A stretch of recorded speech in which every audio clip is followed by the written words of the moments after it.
और जब देश आजाद हुआ बताइए कोई बौद्ध रियासत थी? नहीं। कोई क्रिश्चियन रियासत थी? नहीं। पारसी रियासत थी? नहीं।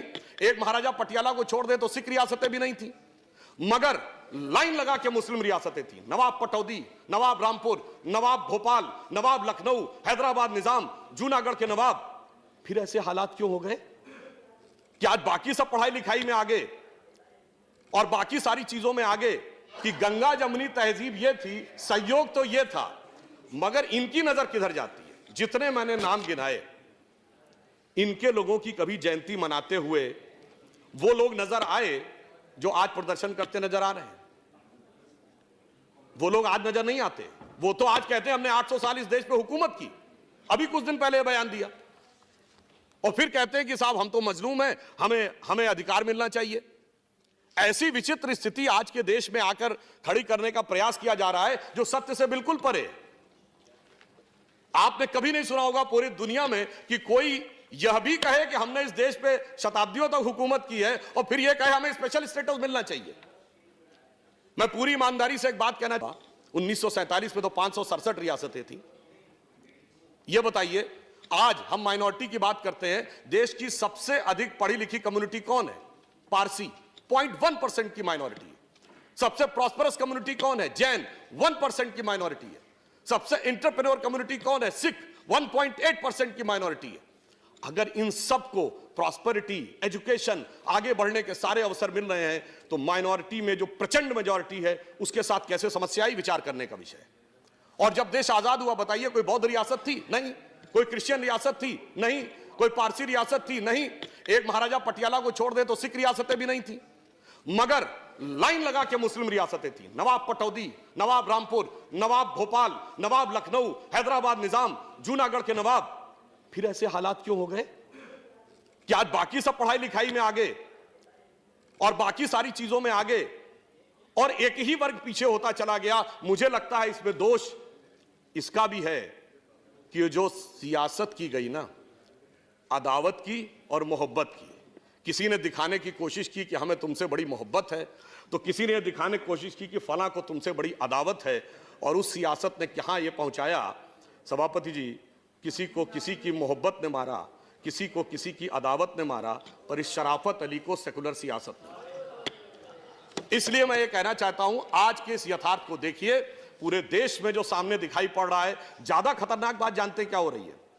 मैं सदन का ध्यान आकर्षित करना चाहूंगा कि ज्यादा खतरनाक बात यह हो रही है कि अब यह बहुत उग्र स्वरूप में आगे बढ़ने का एक प्रयोग किया जा रहा है।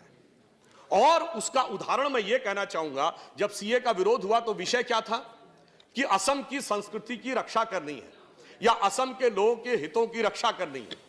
मगर सबसे पहले आंदोलन कहां शुरू हुआ? जामिया में, उसके बाद अलीगढ़ में, उसके बाद नदवा में, उसके बाद हमारे एक दूसरे सदन के सांसद हैं जो हैदराबाद के, वो सबसे बड़े झंडा बरदार, अलंबरदार बन गए। और सबसे पहले रेजोल्यूशन कहां पास हुआ? केरल की असेंबली में। अब बहुत ही सहजता से समझा जा सकता है, इसमें कोई रॉकेट साइंस नहीं है कि ये। और सुनिए, फिर उसके उपरांत क्या हुआ सभापति महोदय? ये सारे विषय गौण हो गए। पता नहीं कौन कौन से विषय आने लगे उसके अंदर। कश्मीर से लेके धारा 370 से लेके देश को अलग करने से लेके आसाम को परमानेंट अलग करने तक। तो ये देखकर यह मन में संदेह उत्पन्न होता है कि यह सारा का सारा जो घटनाक्रम है, हम सभी लोग बहुत जिम्मेदार लोग हैं, हमें यह समझना चाहिए कि ये सारी की सारी चीजें जो हो रही हैं, क्या हमारी गंगा के हिसाब से हैं, क्या हमारे संविधान के हिसाब से हैं, या जो संविधान में कमेटियों में लिखा उसके हिसाब से हैं, या फिर ये कोई एक खतरनाक प्रयोग है, हम जाने में अनजाने में उसके शिकार होते चले जा रहे हैं और देश और समाज को भी उसकी गिरफ्त में लाते चले जा रहे हैं।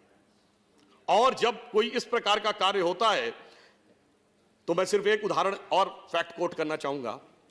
एक बहुत बड़े पत्रकार हैं मार्क टेली, जो 26 वर्ष भारत में रहे, बीबीसी के उन्होंने संवाददाता रहे।